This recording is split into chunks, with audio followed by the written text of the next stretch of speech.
Good morning, everyone. In today's video, we'll talk about how you can use some of the earnings indicators that we have to take advantage of the earnings volatility that we're currently seeing as we have earnings season come around. Now, starting off here for today's example, I'll focus in on Ally. That's Ally Financial, ticker symbol ALLY. That reported earnings today. Now, typically, first thing you can do is use the Smarter Earnings Indicator here, which lets you understand, well, what is the personality of this stock?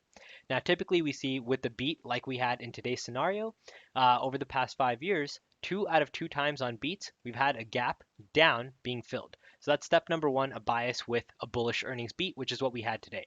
Now, similarly on the other side, we see from our gap and goes, that's where, say, in this case, we would gap up and then continue going in that same direction. We see the gap and goes on a bullish scale have been 5 times, and 4 out of those 5 have been on beats. So again, more bias here. All of that to say, if we have earnings report a beat, more times than not, we have some sort of bias in which either a gap down will get filled, or if we gap up, we'll continue trending in that same direction. So you know there's a bullish bias there. Now we come into a 1 minute time frame chart to try and take advantage of this actual information and the volatility that we're seeing. Now to do that, that's where I find the volatility box to be the most useful. So if we come in, we load in our conservative volatility box since we had earnings. So I can remove the aggressive one right here. Let's remove that. We focus in on the conservative volatility box. Now what we're looking for is price action to breach our clouds. That's our entry point. Once that happens, we'd like to see an oversold confirmation signal in this case, which is our green arrow right here.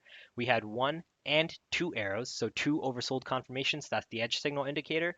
And that was really it. That was your opportunity to try and play this move to our gray target line. That's target 1 right here. That was 47.14. At that point, the stop is moved from outside of the clouds to break even. So now your stop is closer to the 46.90. 47 is the level you're looking to be held.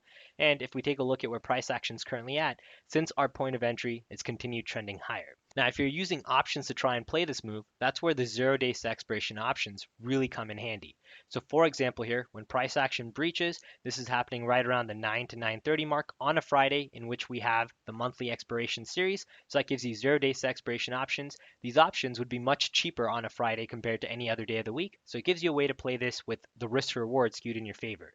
So the 47 strike, for example, at the time of entry was going for right around 20 to 25 cents, somewhere in between there, depending on where you ended up getting in. And then if we take a look at what they're currently at, anywhere between 35 and 48 cents. So a nice winner in terms of how quickly the option paid off, especially if you took more than one lot. Again, the cleanest way to try and play this is with the underlying, but for option traders, Friday here offers you a very unique opportunity when you have things like a catalyst with the earnings momentum. You have the volatility models to help you try and play the earnings momentum with the conservative volatility box. We had the information with the smarter earnings indicator tool. And then finally, we had the overbought or oversold signal in this case finally trigger, giving us all the pieces to try and capture this reversal in Ally. Last thing I'll say is this also works better with anything where you already have the trend intact. So coming into a daily time frame chart here, you'll notice for the most part, Ally was just on a bullish scenario here. So you'd be looking at that same trend to continue. Again, gives you more confidence for a reason why you think buyers might step in into these oversold levels and finally bring the price action back up. Now, to try and prepare for future earnings, there's a few different things that you can try and do here. The first is you can use just a live scanner to try and play anything that's breaching our volatility box on the day of. This requires you to pay attention, but it gives you a very nice list of candidates where you can pick and choose from based on the stocks you're looking to trade. For example here, BK, another bank that reported earnings. This one's much more aggressive, right? With earnings, we're looking at the conservative models. This would give you an aggressive trade. However, it's been there for quite some time, so that might be a reason why you're also looking at this bank particularly along with Ally for a potential trade. So that's example one. Example two is you take all of the stocks that currently are reporting earnings, say this upcoming week, or maybe stocks that you'd like to trade, maybe stocks in your portfolio, on your watch list, whatever it is, and you can come into the alerts tab here and create alerts for those stocks so that you get a browser-based notification anytime it appears on the same list, the live scanner.